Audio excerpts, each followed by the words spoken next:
In this episode of Mind Pump, we open up this episode by talking about current events, studies, and our lives. And then after 40 minutes, we jump into some fitness questions. Here's what we talked about in the first 40-minute intro of this episode. I started by talking about a study on coffee fruit extract and how this increases BDNF, that's brain-derived neurotropic factor, in the brain. So this actually increases a compound that nourishes your brain cells. It's like Miracle-Gro for your brain. Well, one of the supplements that Organifi sells, Pure, which is meant for brain health, naturally would contain this compound. Now, we are sponsored by Organifi. They are one of our sponsors and partners. If you go to Organifi.com/mindpump and use the code mindpump, you'll get a full 20% off. Then we talked about habits that we pass down to our kids and dogs, things that we tend to regret. I talked about the vape crisis, in quotations, not really a crisis. Adam brought up Dennis Rodman's 30 for 30 and how Dennis Rodman strongly influenced him to paint his toenails when he was an adult. Paint his nails, That's it. Then we talked about the documentary The Pursuit. Highly recommend this documentary. One of the better documentaries I've seen in a very long time. Go watch it. We talked about Bill Burr's new Netflix special.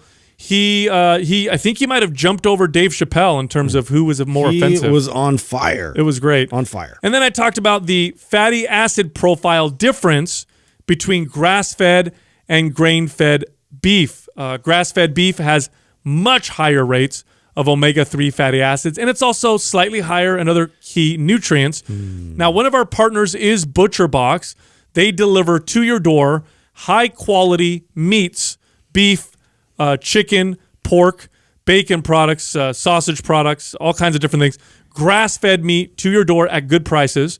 If you go to butcherbox.com/mindpump and you sign up between August 22nd and September 29th, you will get ground beef for life, free ground beef for life.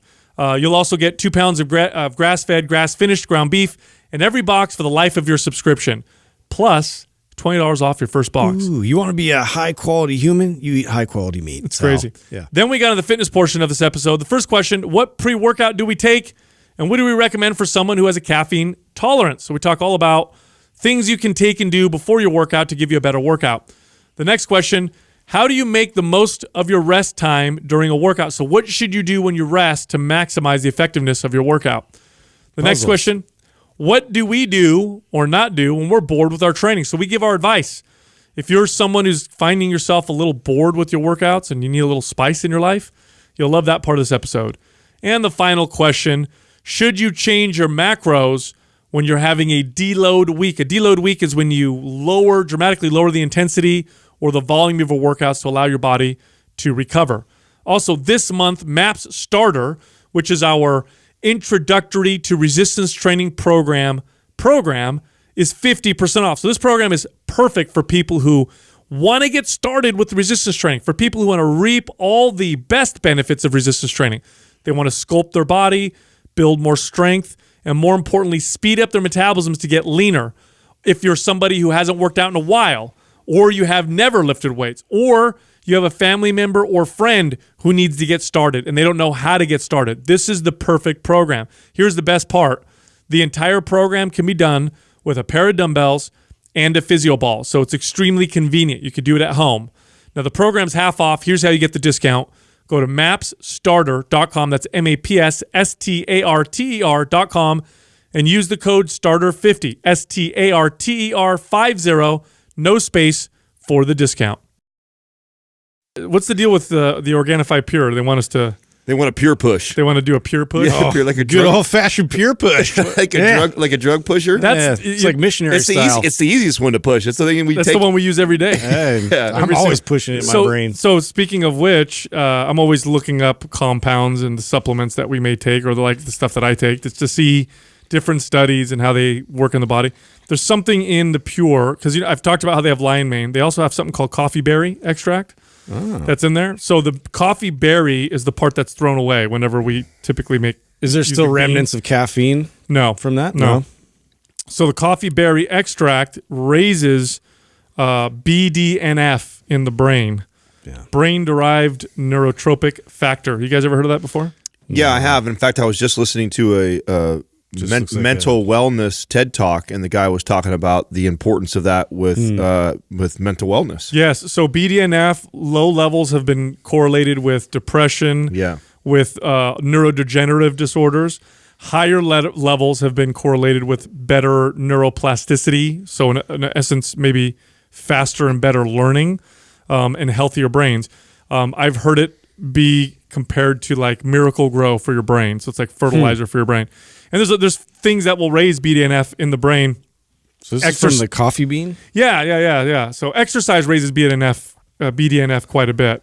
But there are compounds that you can consume that seem to raise them as well. And coffee bean extract is one of the things. And that's one of the things that the Organifi Pure. I got to share that TED Talk with you guys. I think you guys will really like it. Yeah. Which one? The one that you just talked about? Yeah, I literally just watched that yesterday, and that was one of the things that he was discussing. Now, he was talking about using that analogy to explain why it's so important that we move.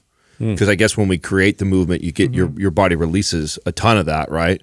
In comparison, and that's why we feel so good like after we just moving too. What's good for the body tends to be good for the brain also, because it's all part of the same organism. Right. Obviously, it's so funny how we separate. Logical. Yeah, we tend to separate things. Well, we've done that with medicine too. I mean, it's just like we're trying to figure out and compartmentalize this one part of the system, and you have to consider the whole. Now, another thing that's good for the brain is choline, obviously, which some scientists are saying should be considered an essential nutrient.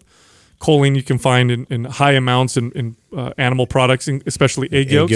And cholesterol. Cholesterol is very good. Dietary cholesterol seems to be good for the brain and muscle. And you guys know how I mess around with increasing my cholesterol intake. I'm in a cycle of doing that right now. So I'll eat like 6 to 10 egg yolks a day for a little while. And I always notice strength gains.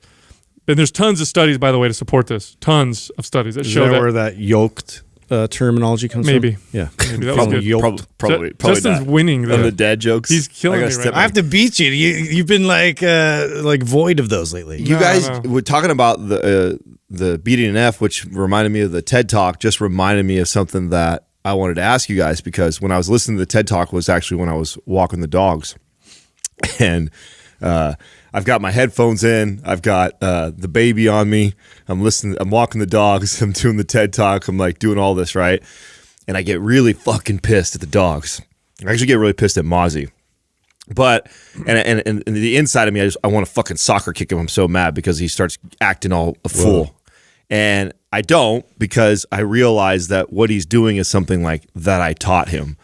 And I used to think it was really funny and cute when he was a puppy, that when we get him up for get his leash on him, like if the leash came around and like hit him on the head or it tingled around his foot, he would like turn around and like get after the leash. And then I would kind of play tug of war with him. And I would do that with him. And so he'd go back and forth and I'd laugh about it. And then when Katrina would go to leash him up and it would happen to her, I'd be laughing at her while she's trying to put the leash on him and he's trying to fucking attack the leash. And so it was something hilarious that he used to do as a puppy all the time. And every once in a while, as like an adult now, an adult dog, he does this where, and it's always at the worst fucking time. Here I am, baby, 2 dogs, earphones in and shit, and Bentley's trying to take a poop, and he's going the opposite direction. I'm trying to hold him, and when I pull on him, the rope comes around like his chest, and it pisses him off, and he grabs it, and he just starts, and he's pulling on it one direction. I'm trying to pick up the poop from Bentley, and mind you, I've got the baby, so I can't bend over. I'm like squatting and trying, like,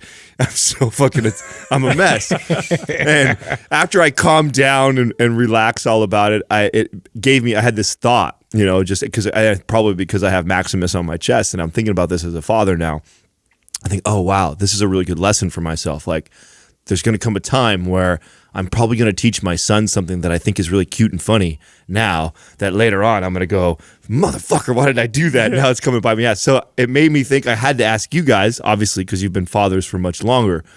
Had there been things that your kids either picked up from your own behaviors or that you like actually taught them that you look back now and you're like, fuck, why did I do that?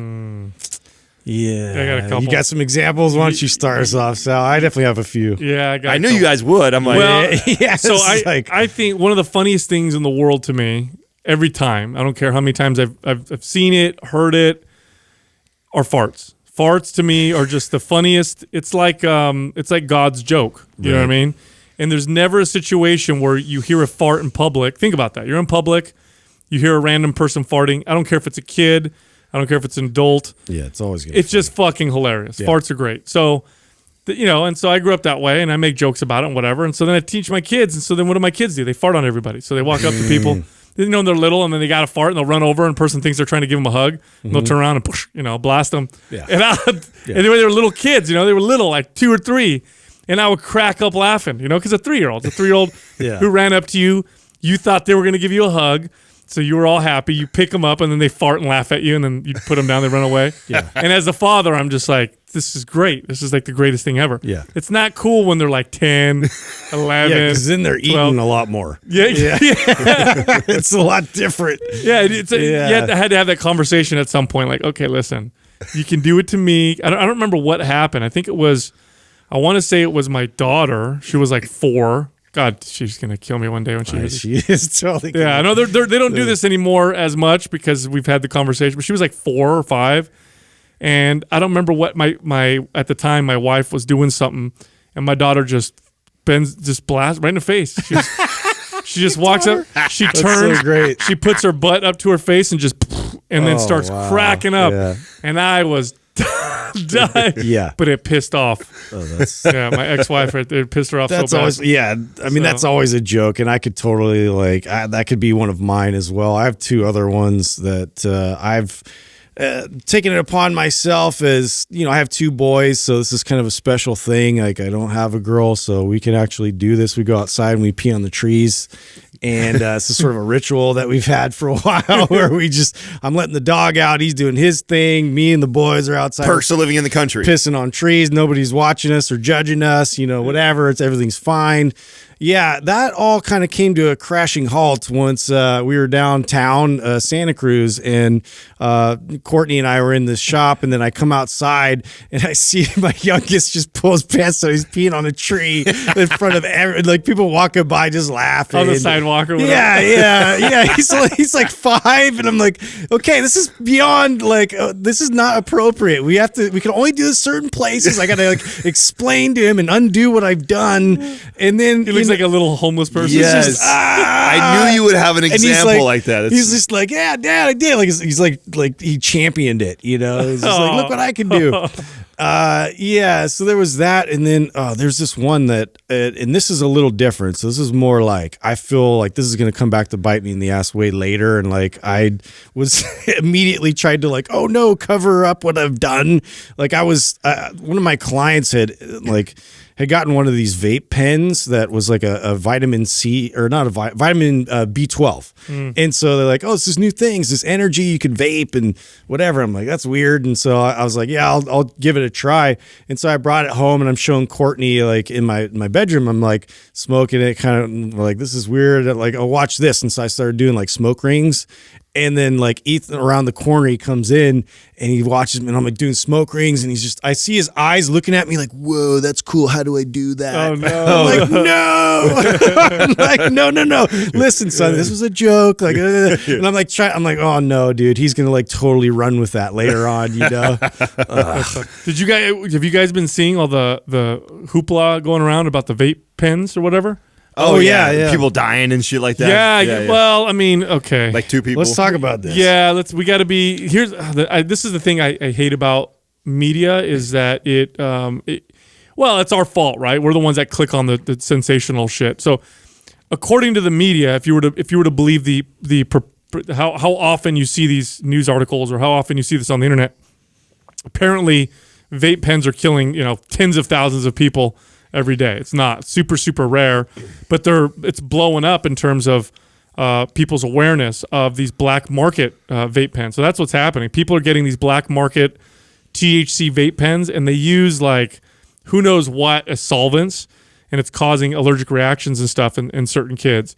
But it's not super, super common. But it does make me wonder why this vape hysteria, because now what they're doing is they're saying their recommendation is don't use any vapes. Everybody, if you have a vape at home, don't use it. So it's like, who's pushing Whoa, that? hold on a Yeah, second. Marlboro, is that you? Oh, so these haven't been cases of like brands like Juul or like because that's these are black market. That's super popular right now. I know I still have a lot of family and friends that are still connected in the marijuana space, and that hustle's been going on for a while because you'll make a lot more money just packaging it yourself. So a lot of these guys just package the pens themselves and they ship them out other places and they make a huge markup instead of selling the oil or whatever directly to the. If you use a vape, you want to make sure that it's pure distilled, nothing else in there, and only go with a super reputable brand. I was going to say, you're probably good if you're going with one of the big brands. You probably are. But the best bet, if you want to, here's your best bet to vape, is to buy yourself a fucking Volcano and vape the flower yourself. That way there's nothing else in there. You know what I mean? It's just like the steam or whatever. It's basically what it does is it's heating up the plant enough to boil off the trichomes and the THC and the CBD and all that other stuff, but it's not hot enough to burn the plant. So what you're breathing in is the steam essentially that's coming off of it. But what they'll do with these vape pens is they'll take the flower and they'll figure out ways to extract. Yeah, all that stuff. they concentrate it, and one of the most popular ways of doing that is with butane. Yeah, and so then you end up vaping chemicals. at least some butane. Yeah, and butane doesn't leave your system. It's not like something that passes through. Like they say, once that goes in, it stays in. So you just built up butane. Yeah. So That's not. And let me tell you, being somebody who was running the clubs for a long time, when that came out and people were like, okay, no longer butane, CO2 is the cleanest source of doing it, and that's what people were doing. The people that were still blowing with butane were lying and saying they were doing with CO2. And I know that firsthand because there was no regulation. There's no regulation around it. So there's all that. It's a new market too. Yeah, So it's too early for the market to. It's a lot better. Like vapes today are way better than they were. Are we talking about? These studies are around tobacco, or is it around like marijuana? No, the kids that were getting sick. There was a couple deaths or whatever were from these black market marijuana vape pens. Okay, they were not from like these Juul tobacco ones or whatever, these nicotine ones. Right. Yeah. I mean, the truth be told, vapes probably are better for you because you're not inhaling, depending on the kind of vape. But if you get a good one, probably better, because you're not inhaling, particulate matter. But that doesn't mean that they're good. Yeah. You know what I mean? Better doesn't mean good. It just means maybe a little bit better. I mean, I've seen some videos where people like in certain communities where they're just like, they obviously are selling vape products that like get really defensive when people like the vape god and all these like people out there like doing these videos where they're just blowing smoke everywhere and all this and like making it into this big production. They're just like, oh, they're doing a disservice. This is a healthy product. I'm like, wait a minute, healthy product? No, when you look at studies that compare, that's a very good point what you're saying right now, because it reminds me of the supplement industry where we try and say it's a healthy. These are healthy products when it's like, no, we ideally still should be eating whole foods, just like we ideally shouldn't be smoking anything. Well, they also if we're going to. Well, they also take a study and then twist it and apply it to their product. So here's an example. So if you look at studies on vaporizing cannabis, and you read vapor versus combusted or smoke, you'll find that vapor has like 98 or 99% less particulate matter. So it's almost no burned up plant material whatsoever. So that means less irritation on the lungs, less potential for carcinogenic effects, better delivery of the medicinal properties or aspects or whatever. But the vapes that are used in the studies are the Volcano vapes. They're the vapes that heat up the flower and boil off the trichomes, and then you breathe it in. So it's straight from the flower. There's no extraction process, no chemical extraction process. But what they're doing is they're saying, oh, look, the studies show that vapes or have less particulate matter. That's why you need to buy our vape. That's not the same. What you guys did isn't the same thing. You actually use butane or whatever to extract the stuff, turn it into a liquid or a gel, and then breathe it in. Not the same thing at all. But anyway. Did you guys see the Dennis Rodman 30 for 30? No, what's the deal with that? I saw a trailer for that. Dude, I really want to watch it. Is it any good? Bro, so good. What's he up to these days? Depressed, dude. Yeah, it's a very sad. It's sad. It's sad because he jumped the shark hard like recently.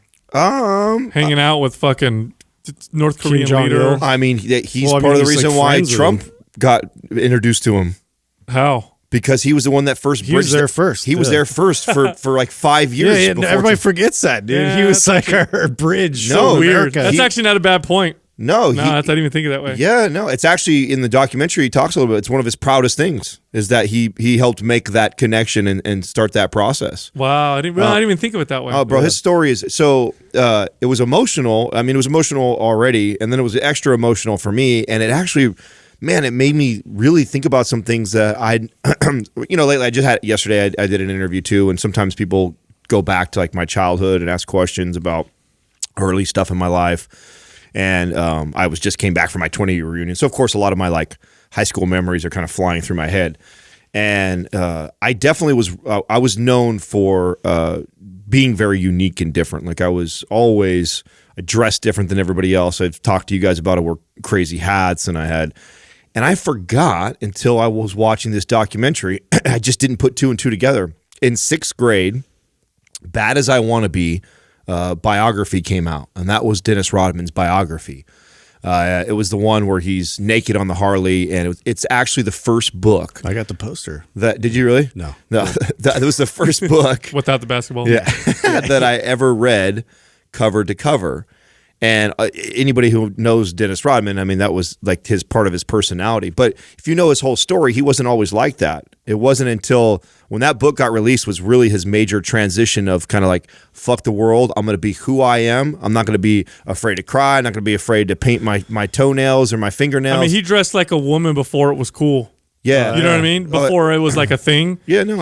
He was wearing wedding He really dresses. put himself out there. Yeah. It was cool to watch. That was the interesting part too. Like even on when he would play in games and things, he would like be extra flashy, like with his hair, with his nails, whatever it was, and that was like the only example I remember like at the time. Like you'd see like somebody doing that. And he's one of my, still to this day, one of my favorite all-time players. I just love the way he played the game. Yeah, such a team player. Right. And I loved the way he played, and I didn't ever really realize where I probably got that from, like the way I dressed and the way I acted. And like it makes so much sense now that was the first book I ever read cover to cover in 6th grade. And it probably had way more influence than I even realized that it had. But now, like I said, going back to all these reunions and kind of having memories of high school and then watching this documentary like took me back to like, oh man, I remember when this was in the news and when this was happening. I remember reading the book. Like I remember I loved the book. Like, oh shit. Like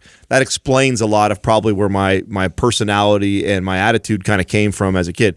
And I tried to obviously model my game around the way he played too. I was nowhere near the athleticism as he was, but his story is just. Why did he say he was depressed? Did he say what was going on? Oh no, he's always been. Like he was never really loved, man. He was always looking for acceptance and seeking for someone to love. In fact, his first like real relationship or friendship, he was like 20 and his like best friend was like 12. And it was the first kid, and this kid was kind of troubled, and it was this white family that took him in because his mother abandoned him, kicked him out when he he was 12. He was 20. Oh, okay. He was the 20-year-old. His mom kicked him out at 20 years old and said, figure it out. And he was like sleeping on the street. His story too, he didn't play ball when he was younger. He sprouted up when he was after high school. Oh, I didn't know that. Yeah. So he wasn't even like this badass high school player or anything like that. Like he didn't come on the scene till junior college. And he grew like a foot in a year. And he had no real crazy skills. He played with so much passion, and it was his outlet because nowhere else was he accepted or loved or anything like that. And it was the game that was the only place that, he found some sort of acceptance in, and he played with this whole other level of passion. And then it gets into his relationship. Where do you watch these? Is this on this was HBO? Well, I mean, I stream it. No, this one was ESPN. Okay. And I stream with Sling, so Sling also had it. So Sling played it. So if you have any whatever app you're paying for, I don't know. I think Hulu I think does ESPN. I'm not sure. But I pay for ESPN and I have Sling, so I watched it on ESPN. But anywhere you can get the 30 for 30. So I don't know what other places that I'll check that one out. That's interesting to me. He's always an interesting person to me. His whole story is incredible. Very, very different. And he was different in ways that were not considered the norm back then. You know what I mean? Like a lot of the stuff that It was cool because he was so different. yeah, like now when you see people doing some of the stuff he did, you think, oh, you're you're following the formula. It's a trend now. Well, Yeah. you find out. I mean, he was just being himself. I mean, when he was, they have video of him when he had two older sisters that were collegiate level playing ball players, and they were older than he was, and they used to dress him up. Oh yeah. And so there's video of him getting like as a 5-7-year-old, the girls, because he has two older sisters, putting dresses on him and funny. lipstick, and they did all that stuff. Like, and so he had a really tight relationship with his sisters, and he bonded more with them, and so it makes all kinds of sense. That makes sense. Yeah, when you see Very interesting. and really what him being so I don't know what Flamboyant.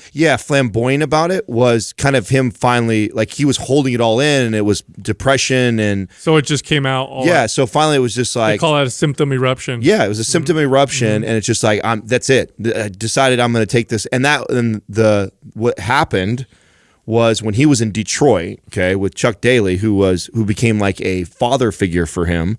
He bonded so much with him, and that was the first time he felt like that real love like that, or a father figure at all in his life. They go on to win 2 championships. He's like defensive player of the year, like, and they show his interview clips of him crying when he got all that, like just how important that was to him. And to him, he was such a child. They always talk about how he was 10, 15 years older, but he acted 10, 15 years younger than what he really was because he was very immature in that area. And he really didn't even understand how the awards worked in the NBA. He just loved playing the game. He loved his coach, did whatever he was told, wanted to impress his coaches. And, it's a business, right? Yeah. So eventually, championship teams tend to get broken up. Coach ends up getting the coach retires, players and he just thought this was going to go on forever.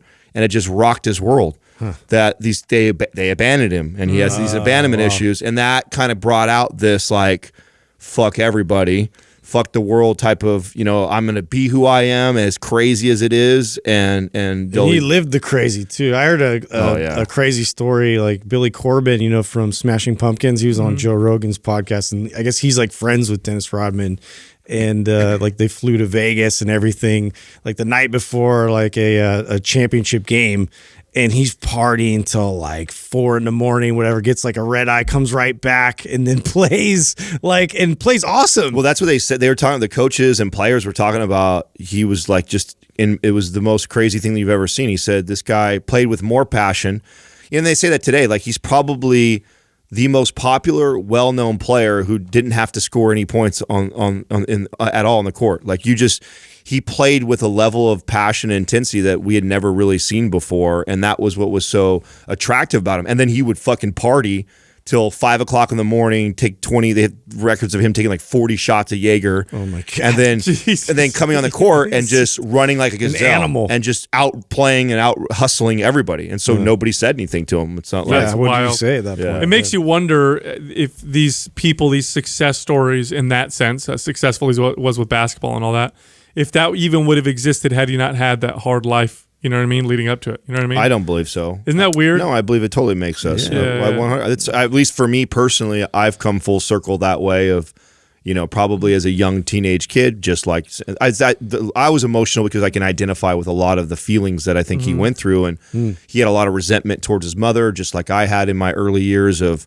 so angry at her. But then later on, you start to learn that resentment or whatever those feelings that caused you to be the person that you are, it also developed probably it hardened me, it made me stronger, it pushed me, and those things ended up turning That's what I'm saying. Like if you take, and statistically you can see like, if you took 100 kids and you took 50 of them and had them, do the traditional good, happy life, on average, they would do a lot better than the other 50 that had a bad life or whatever. But every once in a while, that hard life turns some kid into a freaking phenom, into Oprah Winfrey or into the next Steve Jobs or whatever. So it is kind of strange, isn't it? Well, what I identified with is, and this is that, when you're come from someone like, or come from something like that, and you maybe feel like you weren't loved, and you're seeking that, you want acceptance, you want love, and then you're seeking your whole life, and a lot of trouble and hardship and shit going on, and then something finally clicks in your life.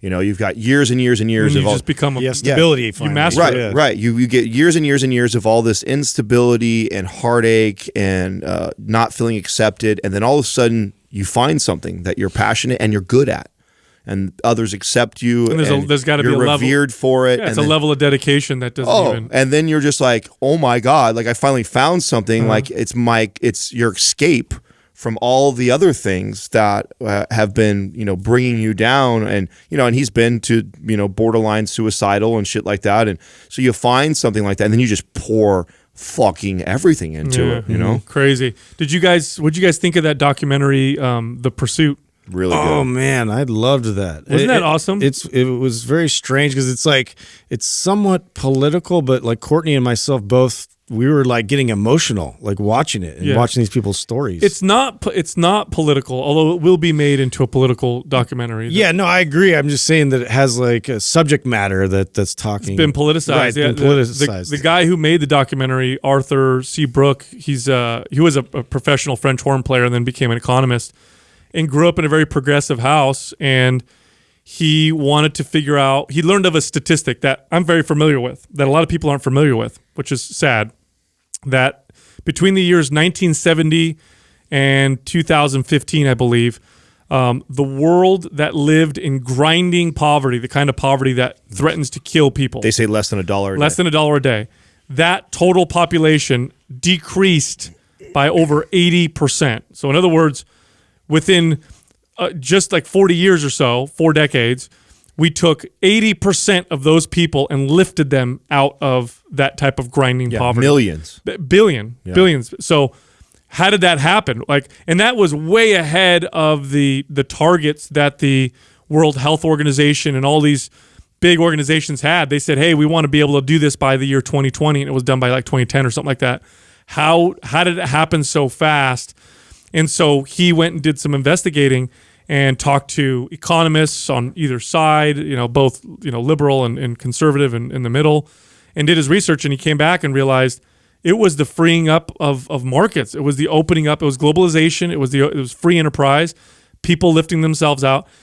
And what I like about this documentary so much is he communicates it exactly in the way that I originally fell in love with how markets work. Because I originally heard Milton Friedman explain how for the world's poorest, this is what helps them the most. Right. And so this documentary kind of talks about this whole journey, and it was amazing. It was fascinating. The statistics were crazy. As he was going through India and talking about India's progress and whatever. Oh, yeah. I mean, fascinating stuff. I'm really happy that there's something like this out there and there's someone who's communicating it in a not aggressive, not like counter or, political way. He's just like, here's how it is, and this is what helps people. Yeah, and the various examples, so like the counter arguments of different, structures that, other countries have and over in Denmark, for example, he went there and interviewed people and showed the benefits and also, some of the drawbacks to it. And it's just good to peer in, because you hear people just throw out,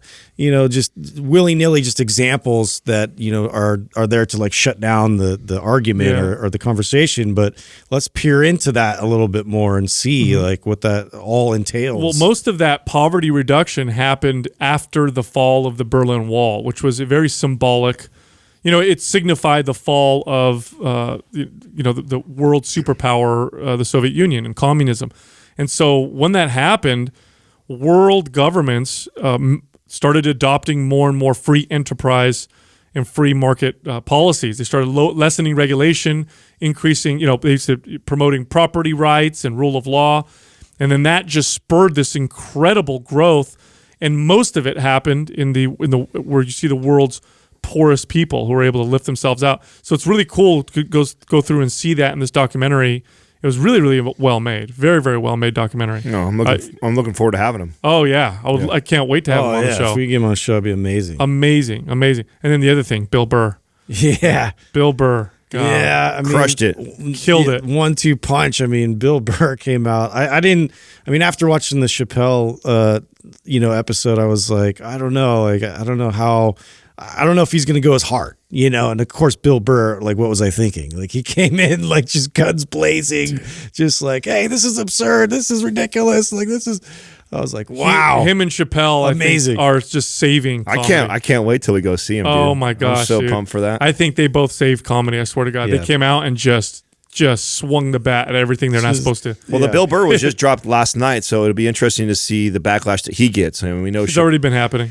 It's already started. Yeah, Did it already start? Yeah, I already see reviews and the backlash is already happening. Oh, wow. I was surprised it was in England. Like I didn't realize like he was going to shoot a special out there in London, right? And so it's like you imagine that being a totally different vibe, different crowd, you know, different type. Oh, of you politics, can hear it. You can hear it. Yeah, you it's can pretty hear similar. You can hear him taking the audience through some things, and there's like half the crowd's laughing. I'm agreeing with you. Yeah, the there. other half not so sure about it. You know, That's my favorite kind Just of roasting everybody. My favorite kind of comedy is somebody who can say the unspeakable, but say it in a way where they can, and then at the end of it, make you kind of laugh a little bit about and it. make you think. Yeah, think about the tension release. Yeah. You know what I'm saying? How tense what it is, yeah. That's what it is. Like, how tense is shit getting where you're like afraid to say the wrong whatever, and then a comedian comes out, says it, does it in a way to where, you know, they're not offensive because it's obviously joking in the way they do it, and it just releases the tension. Yeah, helps everybody breathe a little bit more and be like, okay, yeah, actually, we're pretty cool with each other. Like, what are we doing here? Exactly.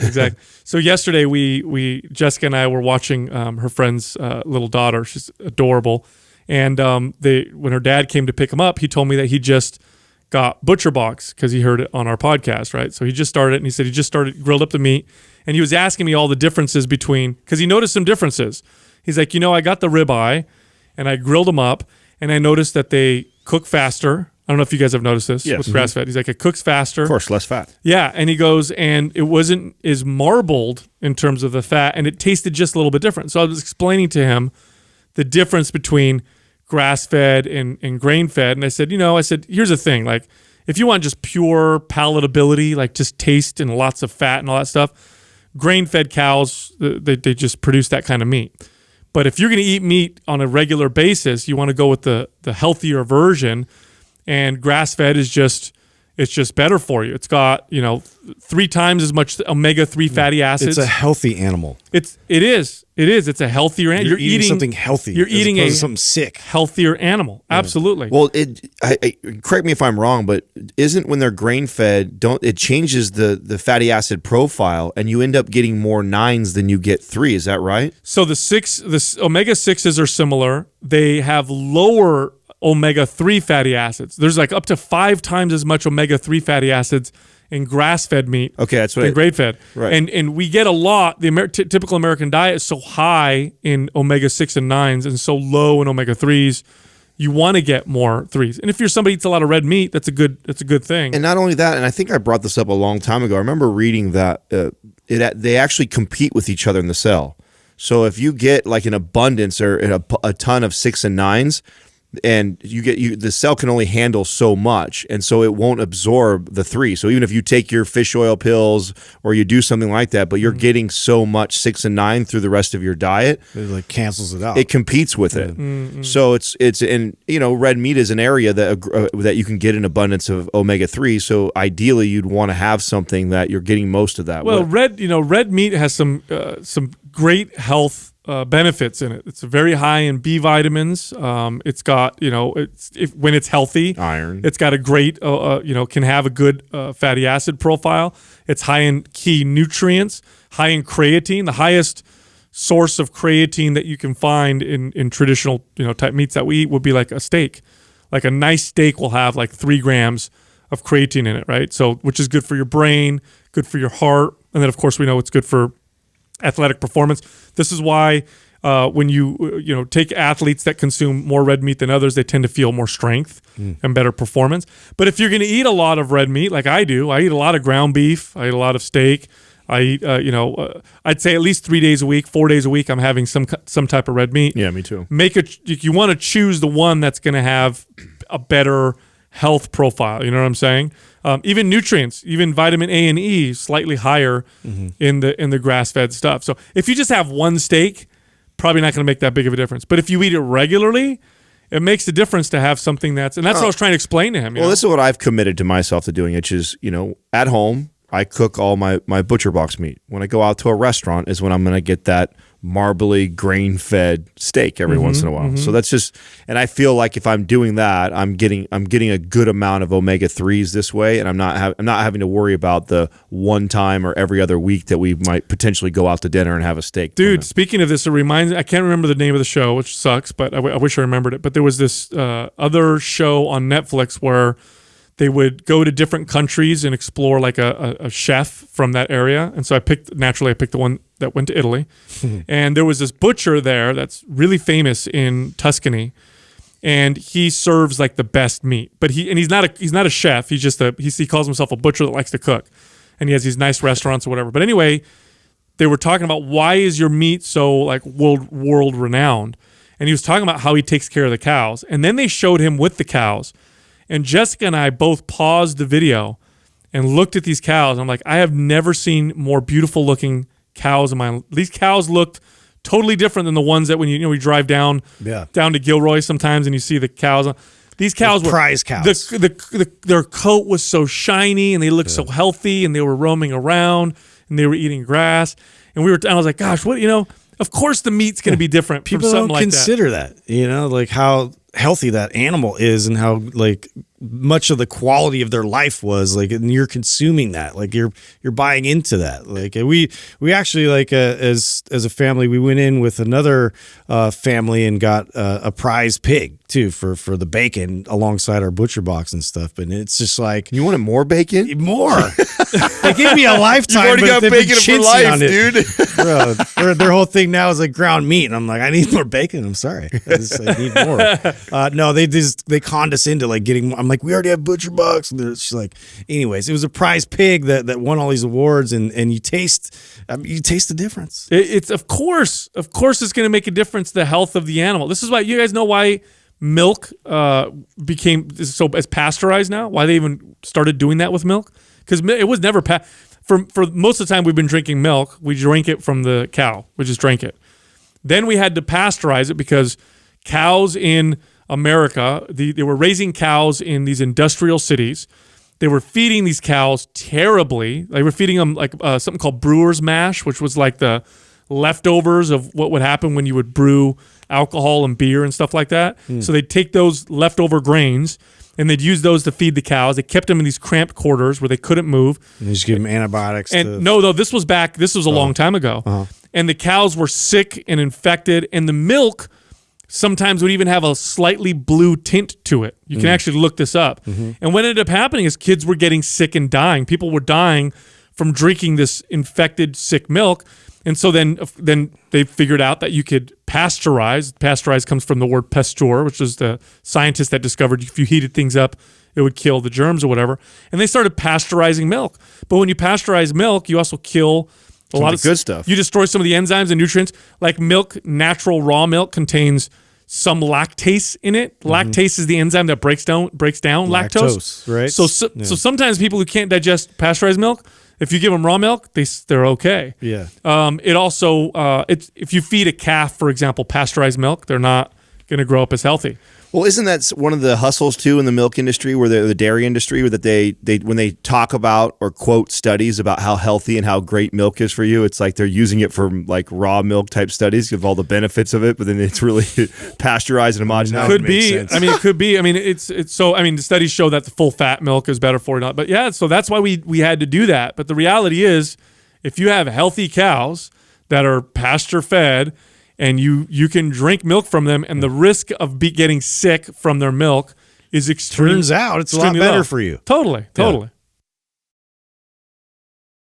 All right, our first question is from Jesse Jesus. What pre-workout do you take, and what do you recommend for someone who has a caffeine tolerance? Pre-workout. I've been on that coffee. Lately. Man, it's someone was asking someone asked me what you took the other day when you were throwing shit in my face. Yeah, I couldn't answer because I don't know, because we get sent.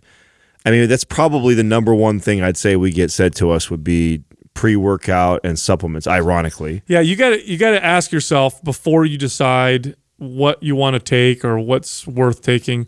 What is your goal with taking a pre-workout? Like, what's the goal?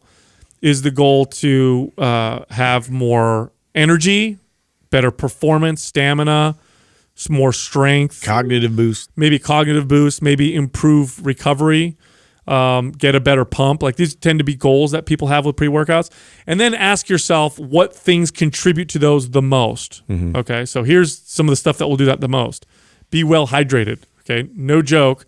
There is no citrulline, arginine pump boosting matrix. Yeah, you get a much better pump. Nothing's going to give you a better pump than just being well hydrated in your workout. All those things ain't going to do shit. You could take Viagra, which is a better vasodilator than all those things combined, and you're not going to get a better pump than you will if you're well hydrated. So that's number one. Number two, stimulant. Is a stimulant going to help you with your workout? Well, yeah, it probably will. And the one that has the best evidence to support it is just good old-fashioned caffeine, which is easy to find. Yeah. It's easy to find caffeine. You can find it in coffee. Cheaper, get it pill form. Pill form, it's inexpensive. You can find it. You can get coffee. And coffee's healthy. It's got antioxidants and stuff like pills that. form never did it for me though. Oh, really? Yeah, I guess you have to time it like perfectly, but it's still not. When I was competing, that's what I just carried I think they're 25 milligram pills or 50 milligram pills that I used to just keep in my gym bag and use them on the day. Here's how I use them. It's only for I need to keep consistent, and today I don't feel like going in the gym, and I need that extra oomph to get in there.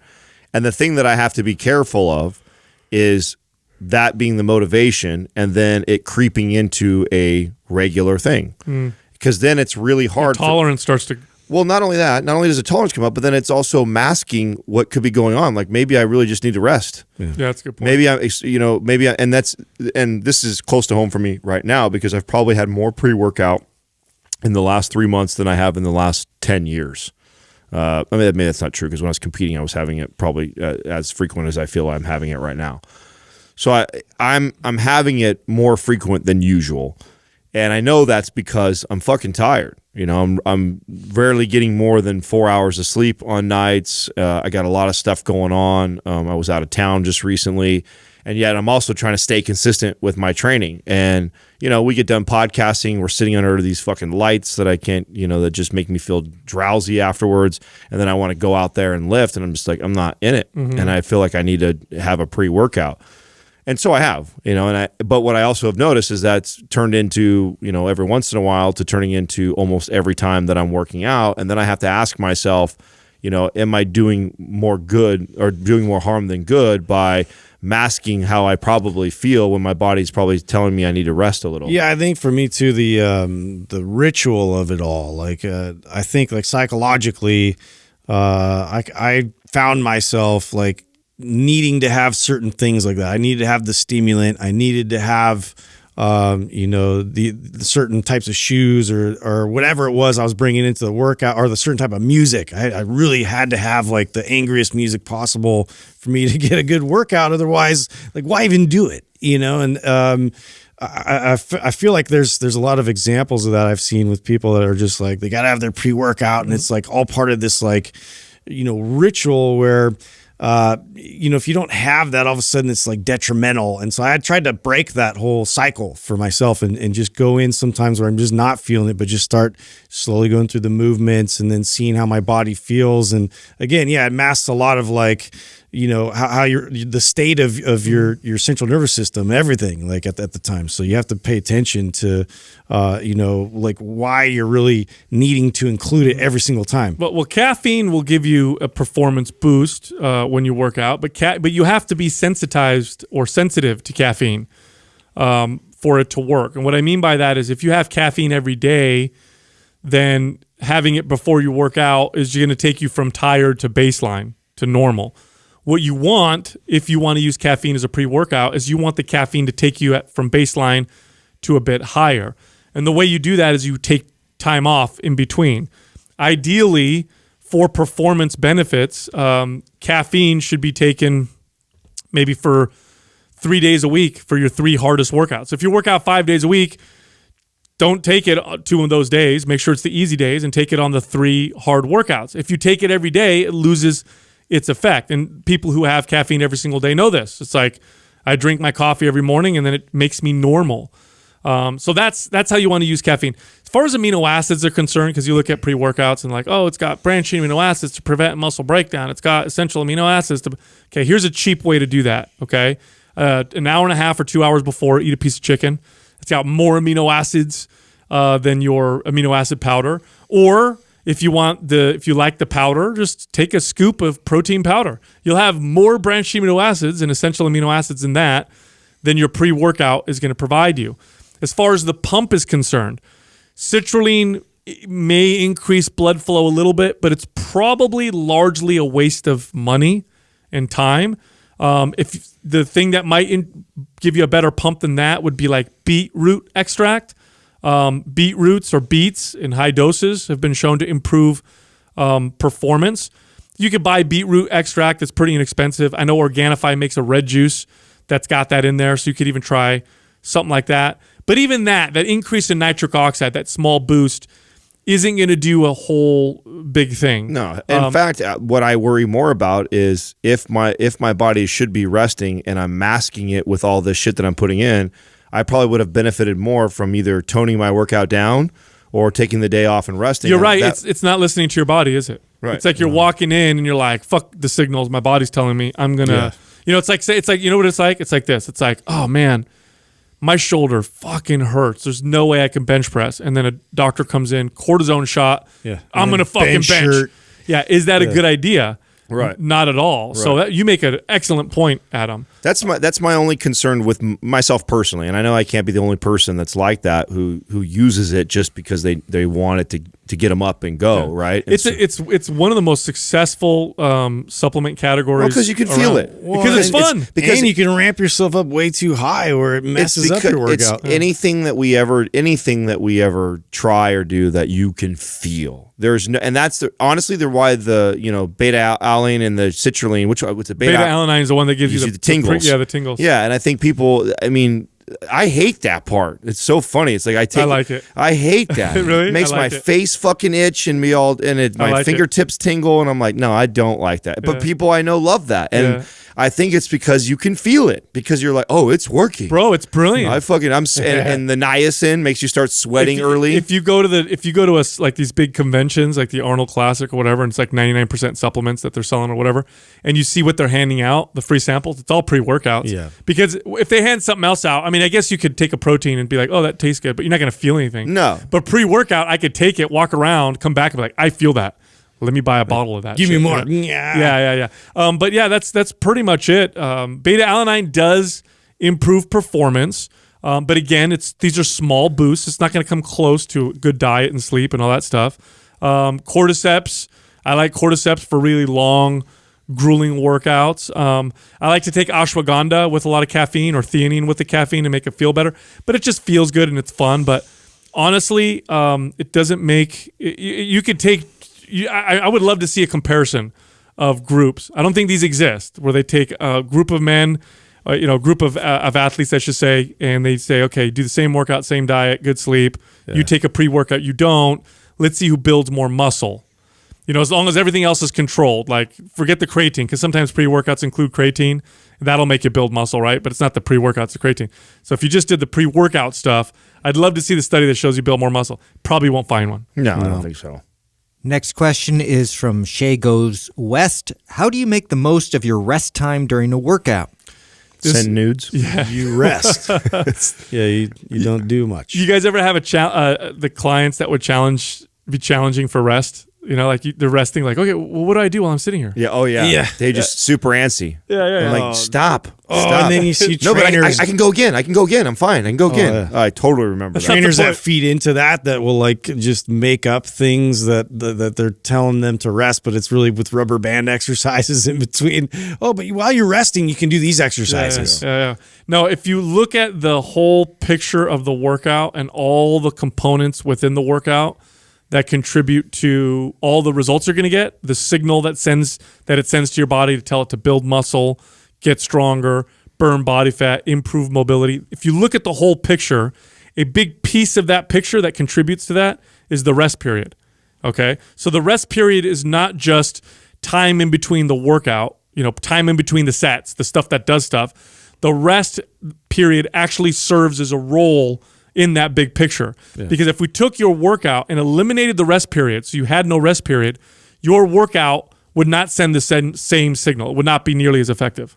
Yeah, I like to walk around real slow, like nothing like real rigorous, but like to just, get blood flow and try and bring my heart rate down and really use that time to almost meditate. So I'm just focusing on if I'm really in, right, and I'm doing something like a really heavy squat day where I'm just like focused on, okay, how can I improve my next set? Like I want to like think about little intricate movements little nuanced things that I was doing that I could improve, and I'm just like focusing and meditating on that and trying to block everything else out. It's really just like the practice of being present. That to me is rest. It really depends if I'm training or I'm exercising. There's a big difference for me. This is like a sauce and juice thing, isn't it? Kind of. Okay. Yeah. You got to have the sauce. Yeah, No, explain it. There's training and then there's exercising, and they're completely different. I would say right now I'm exercising, which I am not trying to make major moves to my body. If I fluctuate up or down body fat percentage, if I get stronger, a little weaker, I'm not thinking about it because I'm not really training. I'm just exercising. I'm doing things to keep me healthy, and because of that, I can do other things like during rest periods. I can respond to text messages. I can get on my DMs and answer questions for a minute or two and then go back. And I'm not really focused. I'm not really stressing or trying to make moves in the gym and be completely all about my training protocol. When I'm fucking training and I'm trying to make moves, that minute and a half to 2 minutes, I don't want to be thinking about anything else but what I'm doing. Like what movement I just did, how well I did it, were my feet grounded right, was my grip really good, did my hips come up too soon, did I not squeeze the right way? Like I am so into the workout, and I love this too. That has to be one of the best feelings. Oh, it's man, when I get in a zone like that, this is why too I like the noise cancellation, big headphones on my head and my music playing loud, and I can't hear any other noises in the gym, and I am like tunnel vision. I mean, Katrina used to always trip out on this when we first started dating because she'd be like, I would not pay attention to beautiful girls walking around me. It's like I am all about my training right now, and when I'm doing that, that minute and a half to 2 minutes is complete focus on what I'm in the middle of and what I'm doing, and I'm just engulfed in that. Then there's exercise, and that's what I'm kind of doing right now. I just want to stay healthy. I want to be mobile and fit and, move my joints around and be strong, but I'm not tracking and measuring and making sure that I'm increasing my volume every workout. Your goals aren't as intense. Right. So I think that this really matters. When you ask a question like this, like what's your rest period could look like? Well, your rest period could look however the fuck you want it to look like. It's your rest period. Yeah. It's some people treat their workouts like when they're doing the exercise, that's the rest period from them texting on their phone. You know what I'm saying? Like while they're resting, I'm texting my friend, I got to take a break to do a set. And then they go back to texting their friend. Right. You're not, and you're still working out. You're exercising. You're still exercising. You're still doing your thing. That's fine, I guess. But if you want to take it to another level, there's a level of focus that you'll have that you should have in your rest period where you're thinking about the next set. Like, okay, what I'm going to do, how I feel, how that previous set felt. Now, here's another thing that I started doing recently. We had Paul Check here a while ago, and he talked about painting in between sets because it opens up the creative part of the brain. And as he was saying that, I was thinking to myself about what I tend to do sometimes in between sets. Sometimes in between sets, I get my best ideas, and I have at least, 100 pages of notes on my iPhone of notes of ideas that I have, whether it's I look up I'll think of something and I want to look up a study and I'll look it up in between the sets. I'll read about it and I want to do a post or something I want to bring up on the show or a different way of communicating a particular topic. Mm-hmm. And so sometimes what I do in between sets is I'll do my set and then in between I'll go into my creative space and write what I want to write. And then I go back to my workout. And that's a very interesting feeling. It's a great feeling of aggression and focus and then creative flow. And then I go back and forth. And the whole time the workout flies and I feel like, wow, I just did an hour workout and it felt like 5 minutes. Yeah. That's a great place to be too, but it's a close second. It's not as awesome as being just like when you're training, like you said, Adam, where you're just there, You ever go to the gym and work out with a hoodie on and just put the headphones on, put the hood, all the time. the hoodie over your head, and you don't give up. Like people could die next to you. You didn't even notice. Dude, you know? that Paul Check painting concept makes a lot of sense. And I have yet to try it out. Like, I'd be curious to see what that feels like, getting in that creative mindset right in between, your aggressive state. Yeah, what I'll do is I'll go into the workout and I'll have the thing I know I want to think about. So I'll say, okay, I want to communicate. Like, how do I communicate, fat intake and how it's not necessarily, but something that we've been talking about on the show, but I want to find a way to really hit it home. So I'll go to the workout with the intention of thinking about that. Then I'll do my set, and then in between, I'll just sit there and think. And oftentimes, some of the best ideas pop up. And I don't know if it's because I'm occupying my body or I'm pushing myself so hard, but it does open up that channel of creativity. I should jam my guitar in between deadlifts. You have your gym at home. You could totally do that. I'm going to do it. Next question is from S. Norris 620. What do you do or not do when you get bored with training? Change your goals. I'm always doing this. Sometimes too, I change my goals fast. Like, you don't wait until you're completely bored, though. I've noticed you kind of wait and you'll. I beat it. Yeah, that's what I mean. I beat it. Yeah, I know myself well enough. I know, like, if it's and this is where we all have some stuff in similar where we're similar where. I'm kind of, when I'm into something, I'm into something. I'm all about it. You know what I'm saying? If I'm into swimming, I've got the goggles, I got the headphones, I got the cap. I'm like consistent with it. Speedos are there. Yeah, I'm measuring, I'm tracking my progress. Shaving legs. I'm reading Brazilian wax, reading the books on it. I'm watching the fucking TED Talks on it. I'm all about it. And then when I'm over it, I'm over it. And if I even start to see myself dying off of it, and what I started and I'm using swimming as an example because is an example of this that I've recently gone through, and people have asked me, "Are you still swimming right now?" And I'm like, I really fell off of swimming, not because I'm like a wuss and I'm inconsistent. It was because I really enjoyed the process of teaching myself how to swim better and learn the mechanics of it and getting into it. Got into that a lot. Like, wow, I suck at this. And I'm kind of actually naturally good, and yet I have a lot to learn and get better at. This is interesting to me. This is fun. And I was reaping some benefits from it, like as far as mobility and the cardio endurance, like enjoying this. Well, I was enjoying it so much that it was cutting into my time in the lifting weights. And over a couple months there of being consistent with the swimming and not so consistent with the weight training, I started to see the physical change in my body that I didn't like. And that started to bother me a little bit. And I could have, stuck with the training and the swimming because I've announced it on the podcast and I told people that I'm all into it. But I don't give a fuck about that. I care about what I like and what I'm into. And instead of sticking to it when I'm not happy and I'm not enjoying it or I'm not liking something about it, I shifted goals. Mm-hmm. So I always encourage this when I'm coaching and teaching clients that, just because your ultimate goal may be to lose 30 pounds, it's, I think, a really healthy practice to have all these other little small goals in between there. And they could be as simple as like an eating habit that you notice about yourself. I talk about my Diet Coke thing. That's a goal. Like, it was a goal for me first. Like, it started as I don't want to do this often, so let's start working towards that. And what it does, it just keeps me fresh, and it keeps me accomplishing different things, and it gains momentum towards other stuff. And you don't get so myopic about your training that it's like, oh, this is my goal, so I can only do these things. I mean, it's really tough to be. You almost have to turn into the obsessive person that eventually turns into being unhealthy to be that way. Totally. If you look at all the factors that will contribute to having improved health and longevity, so like long-term health success.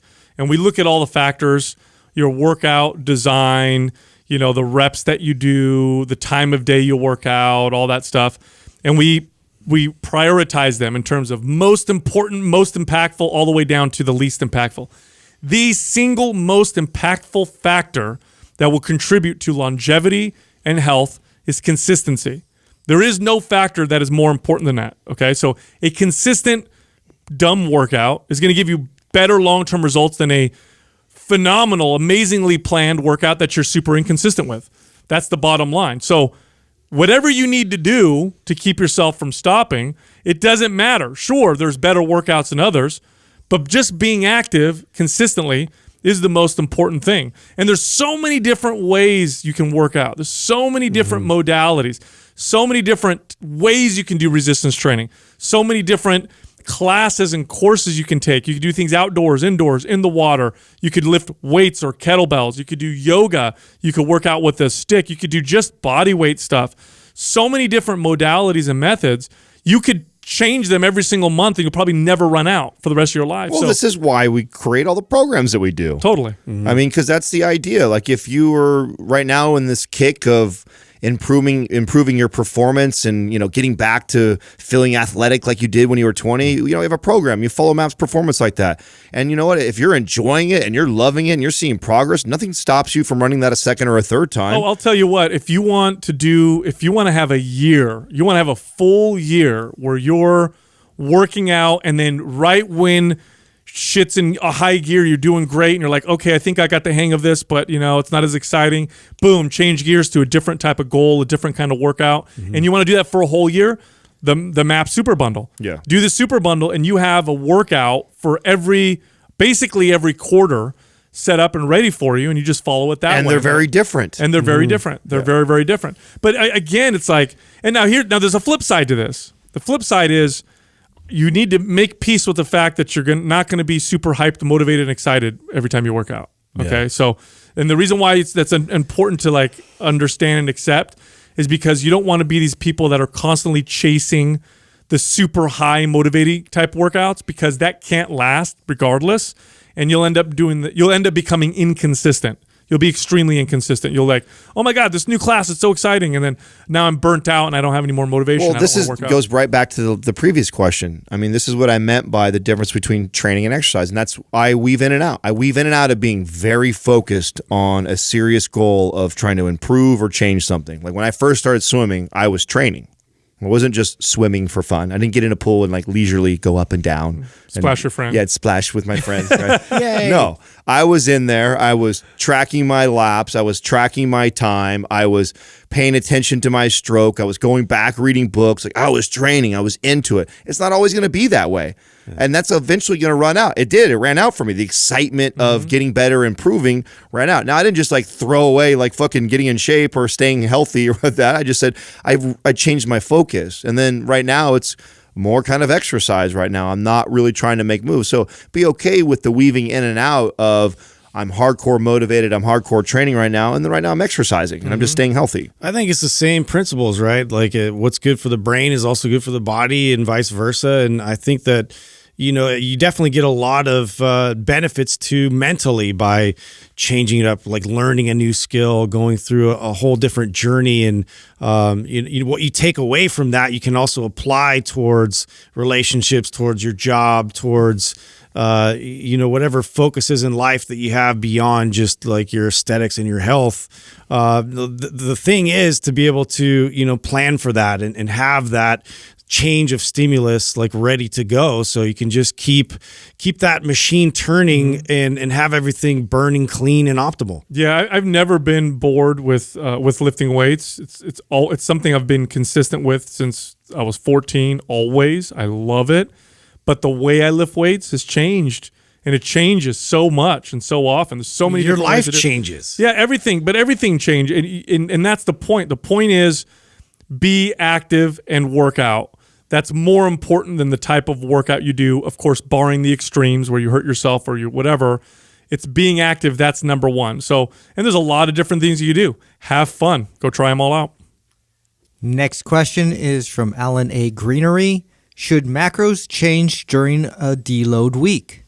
There's an argument that you make for both, I think. You can. You're probably. I mean, it really depends on. If you're taking a deload week, I'm assuming that you had a relatively high volume of training, right? Like you need the deload week. Yeah, right. You're not like somebody who trains one time a week and you're like, I need a deload week. Yeah. So you say you're probably training 5 days a week or more, and probably a good amount of volume. And the deload week, you're probably being smart and scheduling it in there because you need it. So if that's the case, then it's probably safe to say too that you're probably the demand of calories that your body needs is probably significantly higher than somebody who's not weight training every single day, right? I mean, if I'm lifting 5 to 7 days a week and training relatively hard and pretty high volume, I'm probably consuming a solid 1,500 calories a day, almost more than that. Probably 1,000 to 1,500 more calories a day. That's a fucking lot. And this is for you. Yeah, this is me personally. Now it's all relative to your size and if you're training to gain and lift, whatever. But point being that if you're gonna not replace that with another activity of movement, there's probably going to be a dramatic change in the amount of calories that your body needs, and you want to be careful not to probably put on a bunch of body fat. Now, the argument on the other side of it would be like this: is okay, I'm going to do this deload week. The goal is to recover, allow my body to rest a little bit. I'm going to keep my calories the same to send an additional signal of speeding up its metabolism, or at least not slowing its metabolism down with higher calories and nourishing my body. Now, this won't work if you do it for 2 or 3 weeks or 4 weeks. Then definitely change your macros. But if it's a 4-day, 5-day deload or a 7-day deload, I like to keep my calories the same. Yeah, that's a great point, because the amount of body fat you could even put on in 1 week is not that much. Not if you're just keeping the calories the same. You could definitely do some damage if you increase. If you deload everything. Yeah. 'Cause that's what I know guys that'll do that. They'll deload their workout, and then it also means I'm going to eat pizza every day on top of it. That's a whole different Really ballgame. gonna relax. But no, keep it the same, do your deload, and what I find when I do this is I come back to the gym stronger. Yeah. If I cut my calories while doing the deload, I seem to lower the strength boosting recovery effect. It's like I want to nourish my body, but I also want to rest it at the same time. There's going to be a spectrum for everybody, and there's probably a sweet spot. Somebody may be towards one side of the spectrum where they keep their calories all the way up. There'll be somebody who has to reduce it drastically, and then there's probably people that are going to land somewhere in between. You have to kind of make that judgment call. But you bring up a great point, Sal, that even if you did. Yeah, even if it was just a week. Yeah, if you keep, because you're not going to make the difference of moving that much less to put on 3 to 5 pounds of fat in a week in 1 week's time, unless you did some bullshit eating where you just also overconsume. You should also manipulate the macronutrients, like up your fats a bit, and make it a little bit more or less inflammatory. Yeah, some people would say lower your carbs and stuff like that, but I keep it the same. And what I find is if I gain a pound of body fat during that deload week with the same calories, when I go back and work out again, the extra rest, the extra strength balances it right back out. I go right back to, and sometimes surpass where I was before. I've even done this. I don't know if you've, Adam, I would be curious to see if you've ever experienced this, because you kept such meticulous records. Have you ever done a deload week, kept your calories the same, and gotten a little leaner? Have you ever seen weird shit like that? Yeah, no. When I was competing, that's happened to me more than once. Yeah. And that's always the sign to me that I was pushing too hard. Yeah. That I wasn't allowing my body to do what it's supposed to do. And by backing off of the stress, that all of a sudden I saw better results. So I've seen that before. And that's always a key indicator that I was overreaching too much and pushing. And that was more common when I was competing than it would in a normal day life now. Totally. And with that, go to mindpumpfree.com and download our guides. They're all absolutely free. You can also find all of us on Instagram. You can find me at MindPumpSal, Adam at MindPumpAdam, and Justin at MindPumpJustin. Yeah.